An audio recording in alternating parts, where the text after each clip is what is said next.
right, without any further ado, Inisheer Irish Dancers. Thanks for that nice introduction.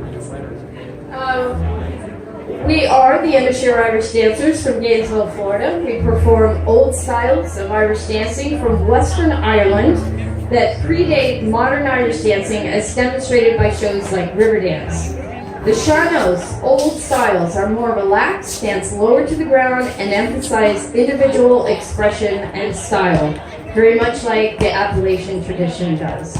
We'll start with a Spano stance called the six-hand reel to a rousing reel from our band, McNamara's Hurrah, Katie and Joe Waller, and Chuck Spano on the bodhran, and then we have sitting in today Alina. It's playing whistle for us today. Yay! That's what happens with the coach.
Sense of, you can see similarity with the Appalachian, how it's more relaxed. We're not, standing like this. So it is a different, very old style of Irish dancing. So Irish set dancing and American square dancing are related traditions as they both evolved from the French quadrilles, which were brought to Ireland by dance masters in the early 19th century. The Irish put their style on the form and will now demonstrate a jig set from County Galway called the Moycullen.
we're going to do a jig. And jig is very symbolic and very rooted in Irish music. So we're going to do this jig, and we call it Maev's jig. Maeve was the warrior queen of Connacht, and she's buried in a tomb on top of Knocknaria in County Sligo. And I've actually climbed to the top of Knocknaria to visit her tomb. And they say that she is standing in full battle regalia with spear in hand, facing her enemies in Ulster. And I have to say, the tour guide that took me up there, I said, well, they fully believe she's in there standing buried in her regalia holding her spear. And I said, well, has anyone looked in there to see if we check this out, And he said, and he's an anthropologist, he said, nope, we don't need to. We know she's in there. And I said, okay. So anyway, with a warrior spirit, we are now going to dance Maeve's Jig.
Set dancing was done in cottages in small villages across Ireland where there wasn't a lot of space.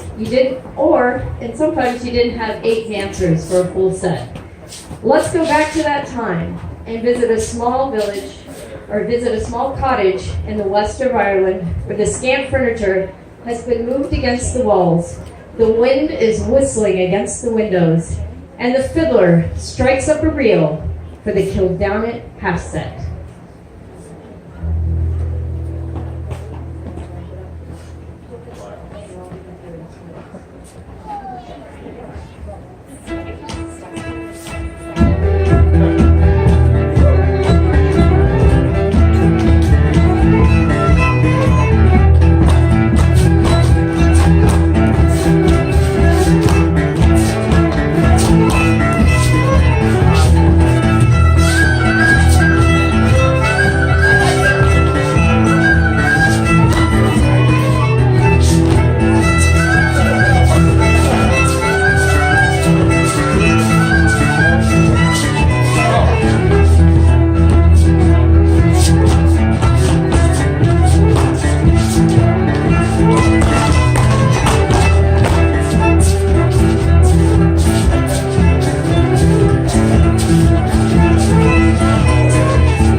coffee out here.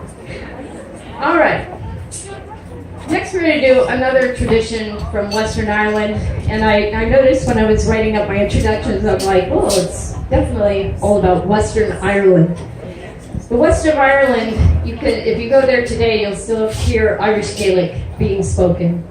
So on the eastern side of Ireland, Dublin and those, the English really had a lot of impact on that coast and stopping the Irish language and stopping Irish dancing and stopping Irish music. They really were oppressive to the Irish for many centuries.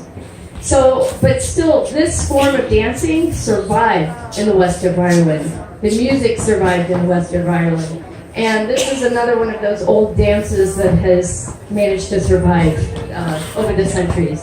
So here we go with the brush dance. Oh wait, I forgot to say. We're going to sweep the floor, and I think you'll see how much more fun it is to dance with a broom other than sweeping with it.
Okay, so we have one more to close out our set here today, and this is our final performance at the Folk Festival this weekend. We've been having a great time so far. I want to acknowledge a dancer here who's moving to Milwaukee, and this is her last performance with us. Don't start crying, Mary. But Mary Bammer, who's just a beautiful dancer, you can see for yourself. We're so happy for her, what she's doing, but we're going to miss her really badly. So it's going to leave a hole in our lineup for sure. So we're going to take you back to the 16th century on the deck of Grace O'Malley's ship off the western coast of Ireland. Grace O'Malley is chieftain of the O'Malley clan and seen as a brutal, thieving pirate by the English. As her ship gently rolls across the waves, she spies an English galleon coming into view. Our last set will part the sea, and Grace O'Malley will emerge from the waves with her clan joining her for one final battle line of dance.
you here today. Stick around.